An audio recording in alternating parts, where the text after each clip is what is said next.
Ako poradca súťaže Najzamestnávateľ som mal tento rok možnosť analyzovať viac ako 70 značiek zamestnávateľov. Je zrejmé, že v dôsledku nedostatku pracovnej sily sú značky nútené sa téme employer brandingu venovať čoraz intenzívnejšie. Tento trend je pritom možné sledovať cross-segmentovo. Na Slovensku boli pioniermi employer brandingu firmy v segmente automotív v tesnom závese s IT spoločnosťami a centrami vzdelaných služieb. No dnes už téma dôležitosti employer brandingu rezonuje snáď v každej oblasti.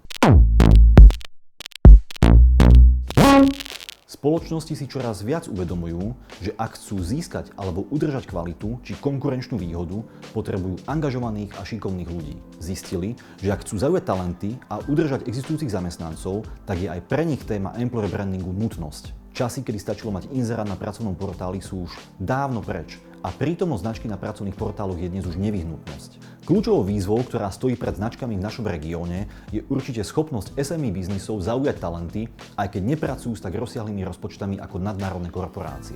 Ak chcú uspieť, musia byť pri realizácii komunikačných aktivít omnoho nekonvenčnejšie a kreatívnejšie. Musia preukázať svoju flexibilitu a schopnosť využiť trendy skôr ako nadnárodné giganty, no zároveň stavať na pevných základoch svojej špecifickej firemnej kultúry. Priestor na zlepšenie vidíme aj vo vnímaní dôležitosti komunikácie a z nej plynúcej kvality komunikačných výstupov. Firmy si musia uvedomiť, že employer brandingové aktivity majú porovnateľnú váhu ako ich komerčné aktivity a tomu prispôsobiť ich rozpočty a nároky na kvalitu výstupov.